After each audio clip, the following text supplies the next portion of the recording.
وما أرسلناك إلا رحمة للعالمين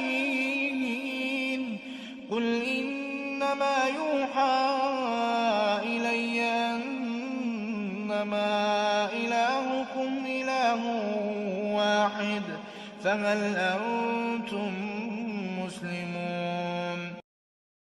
اعوذ باللہ من الشیطان الرجیم بسم اللہ الرحمن الرحیم الحمدللہ والصلاة والسلام علی رسول اللہ لا حول ولا قوة الا باللہ رب اشرح لی صدری ویسر لی امری واحلل عقدۃ من لسانی یفقہوا قولی ربی زدنی علما۔ السلام علیکم ورحمۃ اللہ وبرکاتہ۔ عزت دار بہنیں، عزت دار بھائی، پیارے بچوں، بزرگ ساتھیوں، آپ سب کا استقبال ہے اس ہمارا سیرت نبی صلی اللہ علیہ وسلم ایپیسوڈ 62 میں۔ الحمدللہ اللہ سبحانہ وتعالیٰ نے ہمیں پھر سے جمع کیا ہے تاکہ ہم اس کے حبیب محمد صلی اللہ علیہ وسلم کا ذکر خیر کریں، اور آپ اپنا قیمتی وقت یہاں رسول اللہ صلی اللہ علیہ وسلم کی زندگی کے بارے میں سیکھنے کے لیے استعمال کرتے ہیں، بیٹھتے ہیں، سیکھتے ہیں، سمجھتے ہیں۔ اللہ سبحانہ وتعالیٰ آپ کی اور ہماری تمام کی محنتوں کو قبول کر، آمین یا رب العالمین۔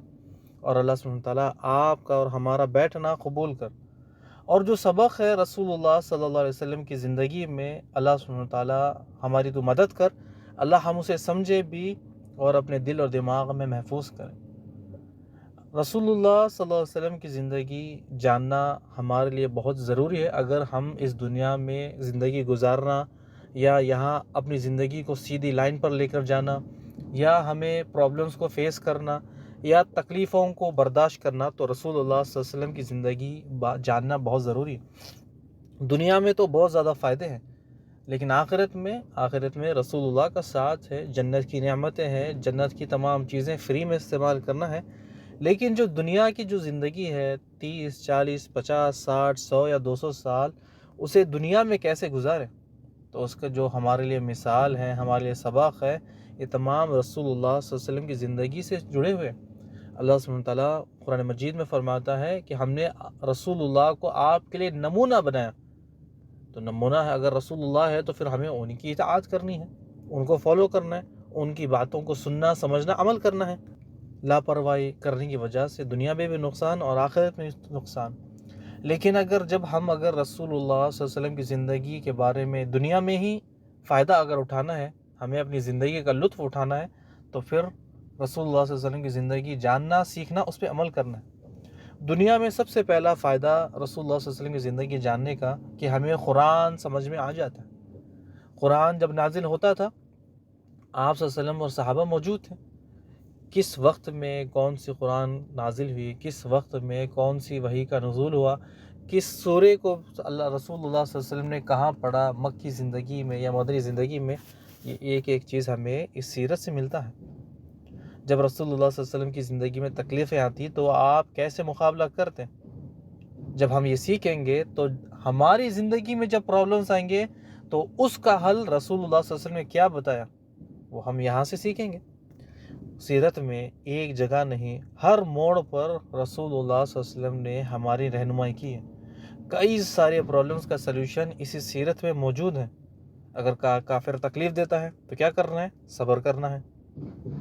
اور اگر ایسے ہی پوری کی پوری دنیا شرک پر آپ کو مجبور کرے تو آپ کو کیا کرنا ہے؟ پوری دنیا کا قانون ایک ہے اور اللہ کا قانون کیا ہے، تو یہ ابھی اس سیرت میں ہمیں پتہ چلے گا۔ اور اگر جب تکلیف حد سے بڑھ جائے، پانی سر کے اوپر چلا جائے، تو ہمیں کون سا راستہ اختیار کرنا ہے، اور اگر سامنے ہماری اولاد کفر پر ہے، اس وقت ہماری کیا ذمہ داری ہے۔ رسول اللہ صلی اللہ علیہ وسلم کی زندگی سے سب سے بڑے اہم صحابہ اکرام کی زندگی سے ہمیں جو سبق ملے ہیں کہ مال نہیں ہے، زندگی گزارنا ہے تو کیا کریں؟ تکلیفیں تو بعد میں ہم جھیل لیں گے، لیکن جب مال ہی نہیں ہے، کھانا نہیں ہے، تو ہم کیا کریں؟ تو ہمیں یہاں رسول اللہ صلی اللہ علیہ وسلم کی زندگی، صحابہ کی زندگی سے ڈھیر سارے سبق ہیں، قرآن بھی سمجھنے کے لیے، زندگی گزارنے کے لیے، اپنی زندگی کو سنبھالنے کے لیے۔ صحابہ اکرام نے اپنے گھروں کو چھوڑا، رشتہ داروں کو چھوڑا، مال کو چھوڑا، سرداری کو چھوڑا جنت کی خاطر۔ تو پھر انہوں نے دنیا کیسے گزاری؟ بس ٹیمپرری دنیا تھی. انہیں پتا تھا کہ دنیا ٹیمپرری ہے، آخرت ہمیشہ ہمیشہ کے لیے اچھی ہے اور بہتر ہے، اور وہاں ہمیں ہمیشہ رہنا ہے. تو بس انہیں آخرت کی فکر تھی کہ ہم اللہ کو جا کر کیا بتائیں، اللہ کو کیا منہ دکھائیں. تو یہ تمام چیزیں صحابہ کرام نے اپنی زندگی میں ہمیں نمونہ ہمیں بتا دیا کہ آپ صلی اللہ علیہ وسلم کیا کرتے، ہم اس وقت میں کیا کرتے. یہ تمام چیزیں ہمارے لیے سبق ہے.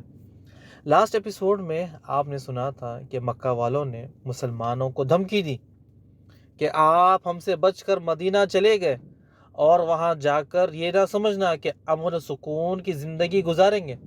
آپ لوگ یاد رکھنا کہ ہم آپ کے شہر میں گھسیں گے، آپ کے گھروں میں گھسیں گے اور ایک ایک کو ماریں گے. آپ لوگوں کو پتہ ہے کہ جب مدینہ کے حالات رسول اللہ صلی اللہ علیہ وسلم ابھی تو سنبھال رہے تھے تو اچانک سے ایک بڑی دھمکی مکہ والوں کی آ گئی. انہوں نے صاف صاف کہہ دیا آپ کہیں بھی جائیں ہم آپ کا پیچھا کریں گے، آپ کو سکون سے رہنے نہیں دیں گے. مکہ والوں نے رسول اللہ صلی اللہ علیہ وسلم اور مسلمانوں کو یہ دھمکی دی، لیکن یہی دھمکی ان لوگوں پر بھاری پڑ گئی. جیسا ہی ان لوگوں نے دھمکی دی تھی، اللہ سبحانہ تعالیٰ نے مسلمانوں کے ہاتھ کھول دیے. کہا کہ جو ظلم کرے گا اسے مزہ چکھائے، جو ظلم کرے گا اسے پلٹ کر اسے جواب دیں. اگر کوئی پتھر سے مارتا ہے تو اسے اینٹ کا جواب دیں. اور یہ صرف مکہ والوں کے لیے ہے، باہر والوں کے لیے نہیں، کیونکہ مکہ والوں نے مسلمانوں کا مال کھایا، ان کا گھر چھین لیا، ان کا امن چھین لیا، ان کو سکون سے رہنے نہیں دیا. تو اللہ سبحانہ تعالیٰ نے صرف مکہ والوں سے جنگ کرنے کی اجازت دی. اب جیسے ہی اللہ سبحانہ تعالیٰ نے مسلمانوں کو اجازت دے دی، رسول اللہ صلی اللہ علیہ وسلم نے تیاری شروع کر دی. مسلمانوں کو محسوس ہو رہا تھا کہ مکہ والے کسی بھی وقت حملہ کر سکتے ہیں، تو ان سے پہلے ہمیں مدینہ کو تیار کرنا ہے کہ اس شہر کی حفاظت کرنی ہے، یہاں کے لوگوں کی حفاظت کرنی ہے، خاص رسول اللہ صلی اللہ علیہ وسلم کی حفاظت کرنی ہے، مدینہ کا ڈیفنس کرنا ہے. اور صحابہ بالکل تیار تھے، بالکل ایکٹیو تھے. بس انہیں کمانڈر کا حکم ہونا تھا کہ کمانڈر کیا کہیں وہ اس پر چل جائے. ہمارے کمانڈر نے مسلمانوں کی فوجیں تیار کی. ہمارے کمانڈر نے فوج کی چھوٹی چھوٹی ٹکڑیاں تیار کی. انہیں آس پاس کی گلیوں میں، شہروں میں، آس پاس کی بستیوں میں بھیجا کہ پتہ کرے کہ کون سا راستہ پہاڑی ہے، کون سا راستہ اچھا ہے، کون سا راستہ کھیتوں سے گزرتا ہے، کون سے راستے سے ہم کامیابی حاصل کر سکتے ہیں، کون سے راستے میں گڈھے ہیں، کون سے راستے میں شارٹ کٹ ہے. ہمارے کمانڈر نے تمام صحابہ کو آرڈر دے دیا کہ تمام چیزوں پر غور و فکر کرے، تمام چیزوں کو اپنے ذہنوں میں محفوظ کریں تاکہ کل کے دن لڑائی ہو جائے اور ہمیں نقصان سے بچنے کی ترکیب پہلے سے پتہ ہو. سب سے پہلے ہمارے کمانڈر نے فوج کی چھوٹی چھوٹی ٹکڑیاں بھجوائی تاکہ آس پاس کے لوگوں کے بارے میں پتہ چل جائے، لوگوں کو پتہ چل جائے کہ مسلمان ایک اب فوج تیار کر چکے ہیں، مسلمانوں کے پاس ایک ہمت ہے، کہیں آس پاس والے قبیلے مکہ والوں سے مل کر کہیں مسلمانوں پر حملہ نہ کر دیں. تو راستے میں جہاں پر بھی جاتے انہیں پتہ چلتا تھا کہ ہاں یہ مسلمانوں کی فوج ہے، مسلمان ابھی پاور میں ہیں، ان کے پاس طاقت ہے. اب رسول اللہ صلی اللہ علیہ وسلم نے کچھ فوج کی ٹکڑیوں کو مکہ کے راستے پر بھیجا. جو مکہ والے شام کے لیے استعمال کرتے وہ روٹ پر وہاں پر جائے، ان پر نظر رکھے کہ کون سا قافلہ مکہ سے شام جا رہا ہے اور کون سا قافلہ شام سے مکہ آ رہا ہے، ان کی طاقت کیا ہے، ان کے پاس کیا معاملات ہیں، کیا وہ لے کر آ رہے ہیں، کیا وہ لے کر جا رہے ہیں. تمام چیزوں پر نظر رکھیں. مکہ والے تھے، یہ مال کی جو تجارت کر رہے تھے، شام آنا شام جانا، یہ کس کا مال تھا؟ مسلمانوں کا مال تھا. مسلمانوں کا ان لوگوں نے مال چھین لیا، اسی سے تجارت کرتے اور اپنے آپ کو طاقتور بناتے تاکہ کسی طرح مدینہ پر حملہ کرے، مسلمانوں پر چڑھائی کر دے، مسلمانوں کو تکلیف دے، مسلمانوں کو مارے. اس سے پہلے کہ وہ اپنا قدم اٹھائے، اپنا پلان بنائے، رسول اللہ صلی اللہ علیہ وسلم نے مسلمانوں کی چھوٹی چھوٹی ٹکڑیاں ان کی طرف روانہ کر دی. انہیں جائے، انہیں بتائے کہ تم کون ہو اور ہم کون ہیں. ہمارے کمانڈر نے ان کی کمر توڑنے کے لیے، انہیں کمزور کرنے کے لیے، انہیں سمجھانے کے لیے، انہیں بتانا ضروری تھا کہ ہم بھی تمہارے مقابلے میں تیار ہیں. مکہ والوں کو 450 کلومیٹر پار کر کر مدینہ آنا بالکل آسان ہے، لیکن ایک بار اگر وہ آ جائے تو پھر انہیں جانا مشکل ہوگا، کہ اگر ان کے لیے آسانی ہے 450 کلومیٹر وہ مکہ آ جائیں، لیکن آنے کے بعد جن سے مقابلہ کرنا ہے وہ فوج بالکل تیار ہے۔ اب انہیں آنے سے پہلے سوچنا ہوگا مسلمانوں کی فوج بالکل تیار ہے ان کا مقابلہ کرنے کے لیے۔ اس سے پہلے ہر بار مکہ والے شرارتیں کرتے، اپنی چالیں چلتے، لیکن اب مسلمانوں کی باری۔ اب ہمارے کمانڈر نے مسلمانوں کو حکم دے دیا کہ اب ان کی شرارتوں کا، ان کی چالوں کا انہیں بدلہ ملے گا۔ ہمارے کمانڈر نے چھوٹی چھوٹی ٹکڑیاں بنائیں، ان سے کہہ دیا کہ جو مکہ سے شام کے راستے پر تجارتی قافلے جاتے ہیں ان لوگوں کو جائے، ان کی آنکھ میں آنکھ ڈالے، انہیں بتائے کہ ہم مسلمان تمہارے اور شام کے بیچ ہیں۔ انہیں جائے، انہیں خبردار کرے کہ تم لوگ اگر حملہ کرو گے تو ہم تمہارا تجارت کا جو راستہ ہے اسے روک دیں گے۔ جس طرح آپ بھائی بہنوں کو، بچوں کو پتہ ہے کہ رسول اللہ صلی اللہ علیہ وسلم مدینہ میں کب آتے ہیں؟ ہجرت کا پہلا سال مدینہ میں انٹری ہوتی ہے ربیع الاول میں۔ ربیع الاول میں آپ آتے ہیں۔ ان 6 مہینوں میں آپ صحابہ کی تربیت کرتے ہیں، فوج کی تیاری کرتے ہیں، یہودیوں سے ایگریمنٹ کرتے ہیں، مسلمان اور کافروں سے عہد لیتے ہیں کہ تمہیں کیا کرنا ہے، ہم ایک یونٹ ہے۔ ربیع الاول میں آپ آتے ہیں، ربیع الثانی، جمادی الاولیٰ، جمادی الثانی، رجب، شعبان، رمضان میں رسول اللہ صلی اللہ علیہ وسلم نے سب سے پہلا فوج کا دستہ بھیجا۔ اس کے امیر حمزہ رضی اللہ تعالیٰ عنہ کو اور ان کے ساتھ 30 صحابہ جو بالکل جانثار ہے، مر مٹنے کے لیے، ان کو آپ کے ساتھ بھیج دیا۔ حمزہ رضی اللہ عنہ کو کہاں بھیجا؟ کہ وہ جائے ابو جہل کو آنکھ میں آنکھ دکھائے، ان سے بتائے کہ ہم مسلمان تیار ہیں۔ یہ رمضان میں سب سے پہلا سریہ تھا۔ غزوہ اور سریہ آپ کو پتہ ہو گیا، میں نے پچھلے ایپیسوڈ میں بھی آپ کو بتایا تھا۔ سریہ اس کو کہتے ہیں جس میں رسول اللہ صلی اللہ علیہ وسلم شامل نہیں ہیں۔ رسول اللہ صلی اللہ علیہ وسلم نے اپنے ہاتھ سے فوج کو تیار کیا، ان کو بھیجا، اسے سریہ کہتے ہیں۔ اور غزوہ جس میں آپ خود شامل ہوتے ہیں، آپ خود فوج کو لیڈ کرتے ہیں۔ تو سب سے پہلا سریہ رمضان میں آپ نے تیار کیا اور اس کے امیر حمزہ رضی اللہ تعالیٰ کو بنایا، جس میں 30 لوگ تھے اور سامنے دشمن ابو جہل کی 300، ابو جہل کے ساتھ 300 لوگ تھے۔ پھر آپ نے دوسرا سریہ تیار کیا شوال کے مہینے میں، اور ان کے امیر تھے عبیدہ بن حارث۔ پہلے کے مقابلے میں فوج اب ڈبل ہو گئی، حمزہ رضی اللہ عنہ کو 30 لوگوں کو دیا تھا، اب رسول اللہ ہمارے کمانڈر نے 60 لوگوں کو دیا، جا کر ابو سفیان کا جو قافلہ ہے اس کے آنکھ میں آنکھ دکھائیں۔ یہاں پر 60 لوگ ہیں اور سامنے 200 لوگ۔ پھر تیسرا سریہ رسول اللہ صلی اللہ علیہ وسلم نے اس کا امیر سعد بن ابی وقاص کو بنایا اور کہا کہ 20 لوگوں کو لے جاؤ اور ایک قافلہ گزرنے والا ہے اسے جا کر ڈراؤ۔ لیکن یہ لوگ پیدل جاتے ہیں، اور پیدل جانا اور رات میں سفر کرنا، دن میں چھپنا، جس کی وجہ سے وہ قافلہ جس کو ڈرانا تھا وہ پہلے ہی چلا گیا تھا۔ 3 سریے تھے، پہلا سریہ، دوسرا سریہ، تیسرا سریہ۔ اب ہمارے کمانڈر میدان میں اترتے ہیں۔ یہ ہجرت کا دوسرا سال تھا۔ اب تک مسلمان 3 بار فوجیں لے کر ہجرت کر چکے تھے مدینہ سے، مکہ کے لوگوں کو ڈرانے کے لیے، سمجھانے کے لیے، ان کی آنکھ میں آنکھ ڈالنے کے لیے۔ چوتھا ملٹری اٹیک مکہ والوں پر ہوتا ہے۔ چوتھا جو ہمارا ملٹری فوج یہاں سے نکلتی ہے، جس کو لیڈ ہمارے کمانڈر رسول اللہ صلی اللہ علیہ وسلم کرتے ہیں۔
اور وہاں مکہ والوں کو مسلمانوں کی خبریں مل رہی تھی کہ مسلمان بار بار ان کا پیچھا کر رہے ہیں، ان کے آگے آ رہے ہیں، ان کے راستے میں آ رہے ہیں۔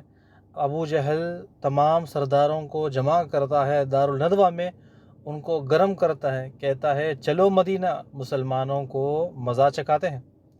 لیکن معاملہ کچھ بن نہیں پا رہا تھا۔ ابو جہل تو بہت کوشش کر رہا تھا کہ کسی طرح مسلمانوں کا کام تمام کر دے، مسلمانوں پر حملہ کر دے، لیکن کچھ مکہ کے جو سردار تھے وہ ڈرے ہوئے بھی تھے، کہیں ان کی تجارت اس حملے کی وجہ سے رک نہ جائے۔ مدینہ والوں سے اگر وہ دشمنی کر لے تو پھر ان کا جو آنا جانا، جو تجارت کا جو سلسلہ ہے، وہ کہیں بند نہ ہو جائے۔ اب باقی کے جو سردار تھے وہ بیلنس بنا کر چل رہے تھے کہ ٹھیک ہے، حملہ تو نہیں ہوا، کچھ معاملات تو نہیں ہوا، تھوڑی سی گرمی، تھوڑی سی نرمی، اور وہ رسول اللہ صلی اللہ علیہ وسلم کو اپنا دشمن سمجھتے تھے۔ لیکن یہ تھا کہ اپنی چالیں ہلکی پھلکی چل رہے تھے، جس طرح جس میں ابو جہل اور دوسرے بھی تھے، لیکن کچھ تھوڑے نیگیٹو بھی تھے، کچھ پازیٹیو تھے۔ پازیٹیو جو تھے حملہ کرنے میں تھے، اور جو نیگیٹیو تھے وہ حملہ نہیں کرے، بس اس کو اوائڈ کرتے کسی طرح۔ رسول اللہ صلی اللہ علیہ وسلم ہجرت کر کے مدینہ آئے تھے۔ مدینہ آ کر آپ کو 1 سال ہونے والا تھا۔ اس سے پہلے آپ نے ایک ملٹری فوج تیار کی۔ یہ سفر کا مہینہ تھا۔ ربیع الاول میں آپ مدینہ آئے، اس کے بعد 6 مہینے آپ نے تیاری، تربیت، تمام چیزیں سے ہی آپ ہجرت کر کے آتے ہیں۔ پھر اس کے بعد اسی سال میں رمضان آتا ہے، اس میں پہلا سریہ، پھر شوال میں دوسرا سریہ، پھر تیسرا سریہ ذوالقعدہ میں، اب چوتھا سریہ جو غزوہ جس کو ہم کہتے ہیں وہ سفر میں ہوتا ہے۔ اسی سفر کے مہینے میں ہمارے کمانڈر کے 2 ارادے تھے۔ 2 ارادے، سب سے پہلے مکہ والوں کو آنکھ دکھانا، اور دوسرا جتنے بھی سائڈ میں قبیلے ہیں، چھوٹے بڑے جتنے بھی ہیں، ان کو بتانا تھا اگر تم لوگ مکہ والوں کے ساتھ دو گے، ان کے ساتھ مل جاؤ گے، چاہے مال کی لالچ میں آ کر یا پھر ڈر کے مارے، تو مسلمان فوج بھی تمہارے زیادہ قریب ہے۔ مقصد یہ تھا کہ ان کے دلوں میں ڈر ڈالنا کہ کہیں مکہ والے سچ میں انہیں کہیں لالچ نہ دے دے اور یہ مسلمانوں پر حملہ نہ کر دے۔ تو اس سے پہلے مکہ والے آتے، ہمارے کمانڈر نے مسلمانوں کی فوج کے ساتھ جا کر انہیں ڈر بھی بٹھا دیا، انہیں ڈر بھی دکھا دیا، اور ان کے ساتھ ایگریمنٹ بھی کر دیا کہ جو ہمارے ساتھ ہوگا وہ کافروں کے ساتھ نہیں ہوگا۔ اگر آپ ہمارا ساتھ دو گے تو کافروں کا ساتھ نہیں دینا، اگر آپ کافروں کا ساتھ دو گے تو پھر ہمارا مقابلہ کرنے کے لیے تیار ہے۔ اور اگر یہ لوگ کافروں کا ساتھ دیتے، کافر لوگ مکہ کے جو تمام لوگ آ جاتے، مدینہ کو گھیر لیتے، تو سب سے زیادہ نقصان مسلمانوں کو ہوتا۔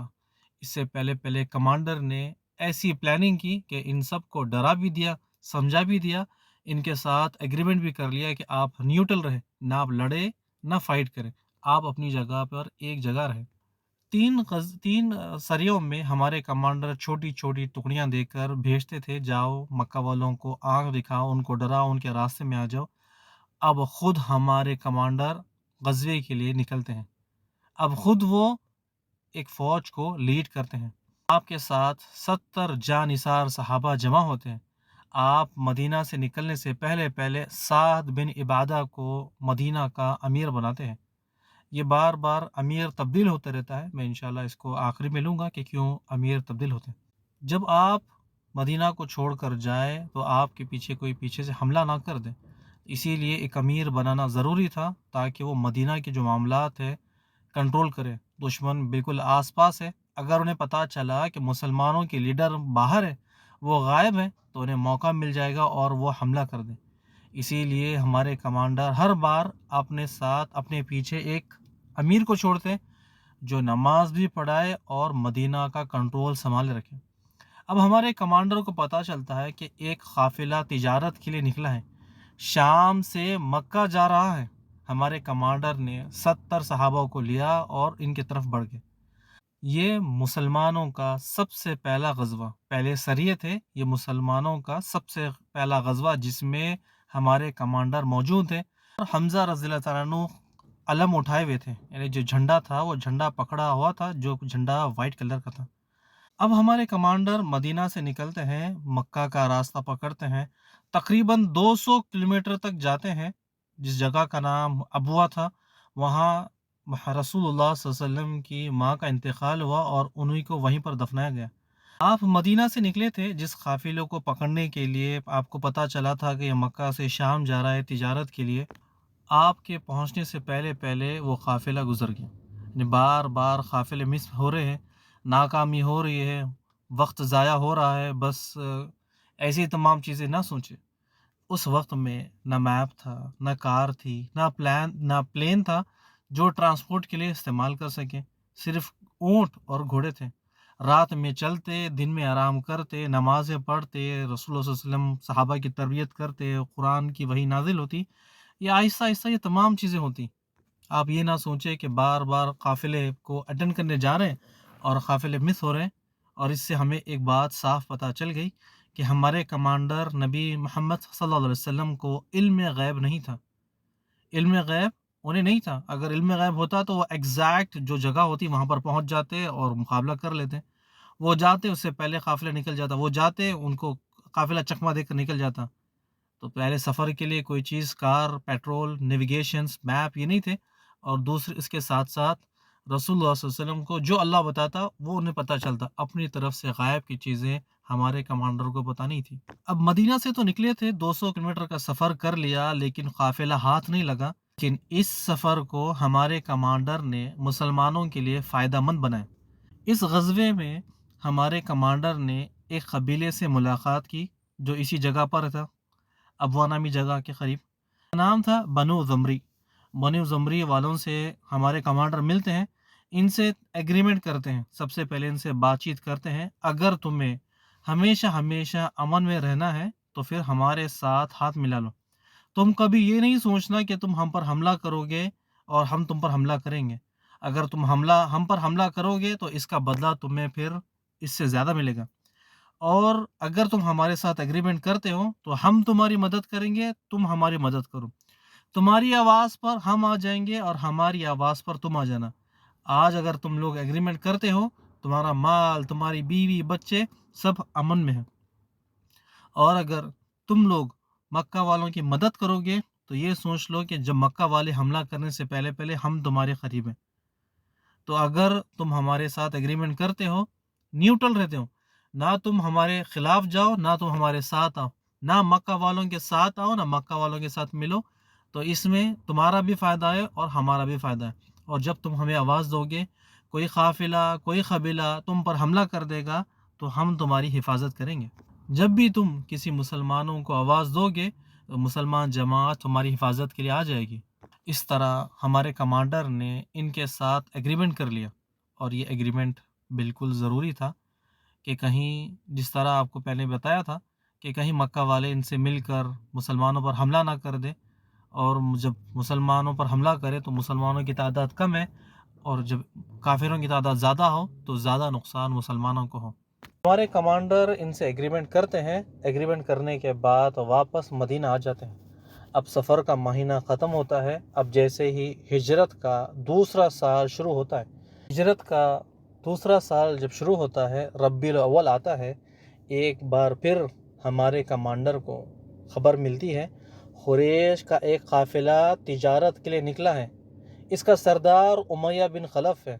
اس قافلے میں 2500 یعنی 2500 کیمل موجود ہیں، اور اس کی حفاظت کے لیے صرف 100 لوگ ہیں۔ آپ کو پتہ چل گیا ہوگا کہ مکہ والوں کی جو ٹریڈ ہے، مکہ والوں کی جو تجارت ہے، مکہ والوں کا جو بزنس ہے، 1 کلو، 2 کلو، 3 کلو یا 10 کلو نہیں تھے، بلکہ وہ بڑی بڑی تعداد کے ساتھ سفر کرتے ہیں، اور حفاظت کرنے والے چند ہی چند۔ اس بارے میں ہمیں پہلے سے پتہ ہے، سورہ قریش کی جو آیات ہے، لِإِيلَافِ قُرَيْشٍ إِيلَافِهِمْ رِحْلَةَ الشِّتَاءِ وَالصَّيْفِ فَلْيَعْبُدُوا رَبَّ هَٰذَا الْبَيْتِ۔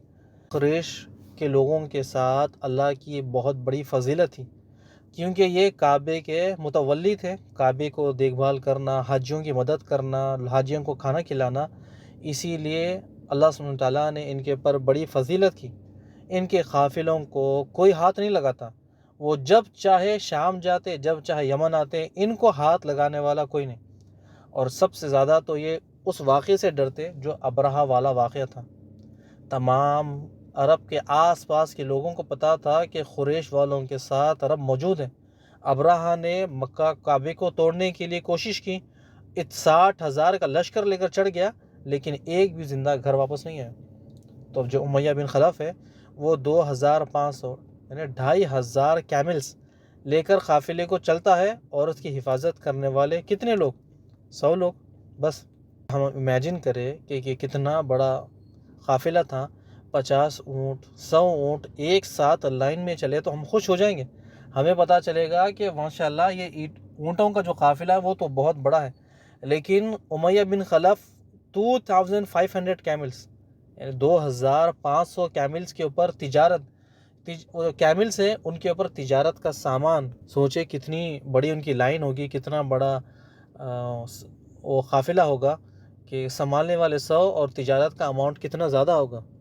ربیع الاول ہجرت کے دوسرے سال ہمارے کمانڈر کو پتہ چلتا ہے کہ ایک قافلہ قوت سے ہو کر گزرنے والا ہے، اس میں 2,500 کیملز ہے اور اس کی حفاظت کرنے والے صرف 100 لوگ ہیں۔ آپ 200 لوگوں کو لے کر یعنی 200 صحابہ کو لے کر نکلتے ہیں اور اپنے پیچھے امیر سعد بن معاذ رضی اللہ تعالیٰ عنہ کو بناتے ہیں۔ سعد بن معاذ کا کام یہ تھا کہ مدینہ کے معاملات کو کنٹرول کرے، اور نماز کی پڑھانے کی ذمہ داری آپ کی تھی، اور جو جھنڈا تھا، علم تھا، وہ سعد بن ابی وقاص کے ہاتھ میں دیا۔ آپ بار بار یہ کنفیوز نہ ہو، سعد بن معاذ، سعد بن عبادہ، سعد بن ابی وقاص، یہ کامن نام ہے عرب میں، عبداللہ، محمد، یہ کامن نام ہے، سب کے نام ایسے ہی ہے۔ تو بس یہ ہے کہ آپ ان کی کنیت یاد رکھیں، سعد بن ابی وقاص، سعد بن عبیدہ، سعد بن معاذ۔ اب یہاں ہمارے کمانڈر نے جو جھنڈا تھا وہ سعد بن ابی وقاص کو پہنچ دیا۔ مدینہ سے تقریباً 50 یا 60 کلومیٹر بوات کی جو جگہ تھی وہاں پر گئے۔ جب وہاں گئے پتہ چلا امیہ بن خلف تو پہلے ہی یہاں سے نکل گیا، وہ تو ہاتھ میں آیا نہیں، نہ مقابلہ ہوا، نہ پکڑے گیا، نہ کوئی چیز ملی، وہاں پر تو کچھ ملا ہی نہیں۔ آپ اپنے 200 صحابہ ملٹری فوج کے ساتھ واپس آ جاتے ہیں۔ راستے میں سب کو پتہ چلتا ہے کہ مسلمان فوج کی ہلچل، مسلمان فوج کہیں پر گئی تھی، کہیں سے آئی تھی، ایک ساتھ قافلہ آنا جانا، یہ تمام چیزیں لوگوں کی نظروں میں بڑا دکھ کر آ رہا تھا کہ یہ مسلمان صحابہ یعنی مسلمان فوج کہیں جا رہی ہے اور کہیں سے واپس آ رہی ہے۔ ہمارے کمانڈر مدینہ واپس آ جاتے ہیں۔ واپس آنے کے بعد یہاں پر جو بھی معاملات وہ چل رہے ہیں، اچانک سے مکہ والوں کی طرف سے ایک حملہ ہوتا ہے۔ وہ دونوں طرف سے آگ کو گرم کرنا تھا۔ ان لوگوں کو خبر مل چکی تھی کہ مسلمان ان کے قریب آ رہے ہیں، آس پاس آ رہے ہیں، ان کا راستہ روک رہے ہیں، ان کا مال لوٹنے کے لیے، ان کی تجارت کو روکنے کے لیے۔ اب ان میں سے ایک شخص چھپاتے ہوئے مسلمانوں پر حملہ کرتا ہے، مسلمانوں کو سبق سکھلانے کے لیے۔ مکہ والوں کو یہ بتانا تھا کہ مسلمان مدینہ میں محفوظ نہیں ہیں، ہم مدینہ میں آسانی سے آ سکتے ہیں، گھس سکتے ہیں، تمہیں شکست دے سکتے ہیں اور یہاں سے واپس جا سکتے ہیں۔ ایک شخص مکہ کے کافروں میں سے، اس کا نام تھا جابر فہری، اس نے کچھ لوگوں کو جمع کیا، چپکے سے مدینہ میں داخل ہو جاتا ہے۔ مدینہ میں جو چراہ گاہ تھی جہاں پر لوگ اونٹ چلاتے، جانور چلاتے، لوگ وہاں پر موجود تھے، وہاں پر آتا ہے، یہ آ کر حملہ کرتا ہے، لوگوں کو مارتا ہے، اس کے بعد کچھ جانوروں کو لوٹ لیتا ہے، چوری کرتا اور فرار ہو جاتا ہے۔ اب جیسے ہی ہمارے کمانڈر کو پتہ چلتا ہے کہ ایک شخص آیا تھا مکہ سے، اس نے یہاں فساد کیا، لوگوں کو مارا، اونٹوں کو چوری کیا، فوراً ایک ٹیم تیار کرتے ہیں، ایک فوج کو تیار کرتے ہیں جس میں 70 صحابہ مدینہ سے اس کے پیچھے جاتے ہیں، تقریباً 150 کلومیٹر تک اس کا پیچھا کرتے ہیں، لیکن وہ مسلمانوں سے تیز نکلا حتیٰ کہ وہ غائب ہو گیا۔ کمانڈر نے جابر فہری کا 150 کلومیٹر وادی صفوان تک، جو بدر کے میدان کے پاس تھا، وہاں تک اس کا پیچھا کیا، لیکن مسلمانوں کو موقع نہیں ملا۔ اب ہمارے کمانڈر مدینہ میں زید بن حارثہ کو اپنا امیر بناتے ہیں کہ آپ ہمارے پیچھے نگرانی کرے کہ اگر کوئی معاملات خراب ہو تو آپ دیکھیں۔ ہمارے کمانڈر واپس مدینہ آ جاتے ہیں۔ کچھ چیزیں ہمیں جاننا ضروری ہے کہ ہمارے کمانڈر مکہ والوں کو آگ دکھانے کے لیے زیادہ سے زیادہ 100 کلومیٹر 200 کلومیٹر کا فاصلہ طے کرتے، جو لمیٹڈ ہے، اس کے بعد واپس آ جاتے۔ یہ کیوں ہوتا؟ کیوں مکہ جاتے نہیں، مکہ کے قریب نہیں جاتے، طیف نہیں جاتے، مکہ کی باؤنڈری کو ٹچ کیوں نہیں کرتے؟ تو یہ ایک بڑی حکمت عملی تھی۔ کیونکہ مسلمان مدینہ میں آباد ہے، مسلمان مدینہ میں ہے، مدینہ سے وہ تقریباً 100 کلومیٹر یا 200 کلومیٹر دور جا سکتے 100 کلومیٹر یا 200 کلومیٹر دور جا سکتے ہیں۔ اگر اس کے آگے چلے جائے تو وہ مدینہ سے دور ہو جائیں گے اور مکہ سے بالکل قریب۔ امید ہے آپ کو سمجھ میں آ گیا ہوگا کہ جب اگر مسلمان مدینہ سے دور ہو جائیں گے، مکہ سے قریب ہو جائیں گے تو کس کی جان کا نقصان ہوگا۔ ان کا قانون بھی ہے کہ اپنی فوج کو فائدہ تب ہوگا جب وہ اپنی باؤنڈریز کے اندر ہوں گے۔ اسی لیے رسول اللہ صلی اللہ علیہ وسلم صحابہ اکرام کو زیادہ دور نہیں بھیجتے۔ 100 کلومیٹر 150 کلومیٹر زیادہ سے زیادہ 200-220 کلومیٹر فوج جاتی اور واپس آ جاتی، اور اس کے اندر آس پاس جتنے بھی قبیلے جو قافلے یا لوگ رہتے ہیں انہیں پتہ بھی چل جائے کہ ایک مسلمان کی فوج مدینہ میں موجود ہے۔ اور اس کے ساتھ ساتھ ہمارے کمانڈر بار بار سپہ سالار بدلتے، جھنڈا کبھی حمزہ رضی اللہ تعالیٰ عنہ کے بار دیتے، کبھی سعد بن ابی وقاص کو دیتے یا کسی اور کو دیتے۔ بار بار امیر بدلنا یہ بھی ایک حکمت عملی تھا کہ بار بار سپہ سالار کو بدل رہے تاکہ ٹرین ہو جائے، اور بار بار امیر بدلنا تاکہ مدینہ کا نظام سب کو پتہ چل جائے کہ مدینہ میں کیسے معاملات ہوتے ہیں۔ آپ حکمران بھی تھے، آپ نے حکومت بھی کی، اور آپ کے رہتے رہتے دوسرے صحابہ نے بھی حکومت کی۔ یعنی آپ جب چلے گئے 10 دن 15 دن 20 دن کے لیے، آپ کے پیچھے کون ہے مدینہ کو سنبھالنے والا؟ وہی تو حکمران ہے، جو اسسٹنٹ ہے، جو سپروائز کرتا ہے مدینہ کو۔ اس وقت میں ابوبکر بھی موجود تھے، عمر بھی موجود تھے، لیکن زیادہ ضروری یہ تھا کہ ہر کوئی ٹرین ہو جائے۔ آپ جانے سے پہلے پہلے ابوبکر کو کہتے کہ ابوبکر تم دیکھ لو، ابوبکر تم دیکھ لو، ابوبکر نہیں تو عمر کو بولتے، لیکن آپ کا یہ معمول تھا، آپ کو مسلمان کی جو ملٹری تھی اس کو ٹرین کرنا تھا۔ ہر وقت ہر معاملات میں آپ لوگ تیار ہیں، اگر کمانڈر نہیں تو سپہ سالار ہے، سپہ سالار نہیں تو امیر ہے، امیر نہیں تو ایک چھوٹا سا ادنا سا سپاہی، ایک صحابہ، وہ پوری کی پوری فوج کو لیڈ کر سکتا ہے۔ اب جیسے ہی جمادی الاولیٰ آتا ہے، جنگ کا میدان گرم ہونے لگتا ہے۔ اب قریب تھا کہ دونوں فوجیں آپس میں ٹکرائیں، یعنی جو مسلمان چاہتے تھے کہ کافروں کے ساتھ جنگ ہو جائے، وہ وقت بالکل قریب آ رہا تھا جو ہم بار بار رمضان میں سنتے ہیں، جنگ بدر ہوا، معرکہ ہوا، کافروں کے بیچ میں مسلمانوں کے ساتھ فرشتے آسمان سے آئے۔ یہ کیسے شروع ہوا وہ انشاءاللہ ہم اگلے ایپیسوڈ میں جانیں گے، کیونکہ ابھی وقت بہت زیادہ ہو رہا ہے۔ وہ جو غزوہ شروع ہوتا ہے وہ اس کی وجہ کیا تھی، وہ وجہ سے پھر انشاءاللہ ہم آگے آہستہ آہستہ بڑھیں گے۔ بارک اللہ فیک و جزاکم اللہ خیر۔ اچھا، جانے سے پہلے ایک سوال آپ سے کر لیتے ہیں۔ سوال تھوڑا سا ٹیڑھا ہے، اگر آپ سیرت کے ایک ایک منٹ کو سن رہے غور سے تو یہ سوال کا جواب آپ کو آسانی سے مل جائے گا، بالکل آسانی سے۔ اگر آپ بالکل سیرت کو انٹرسٹنگ نہیں سنتے ہو تو پھر یہ جواب آپ کو نہیں ملے گا۔ یہ سوال نان مسلم بار بار کرتے ہیں کہ رسول اللہ صلی اللہ علیہ وسلم کیوں حملہ کرتے ہیں مکہ والوں پر، کیوں ان پر چڑھ دوڑتے ہیں، کیوں ان کی چیزوں کو لوٹتے ہیں۔ یہ کسی نبی کا کام نہیں ہے کہ نبی جنگ کرے، نبی لوٹے، نبی کو یہ چیزیں ناپسند ہونی چاہیے کہ لوٹ مار، لوگوں کے اوپر ظلم کرنا۔ یہ نان مسلم سوال کرتے ہیں کہ کیوں آپ کے نبی بار بار مکہ والوں کا مال لوٹنے کے لیے جاتے ہیں۔ اس کا جواب ہم کیا دیں گے ان کو؟ اس کا جواب ہم کیا دیں گے یہ آپ ہمیں بتائیں، اور میں ریکویسٹ کرتا ہوں کہ آپ تمام بھائی بہن اس میں ریکویسٹ حصہ لیں کہ آپ ہمیں بتائیں کہ اس کا جواب کیا ہو سکتا ہے۔ بارک اللہ فیک و جزاکم اللہ خیر۔ السلام علیکم ورحمۃ اللہ وبرکاتہ۔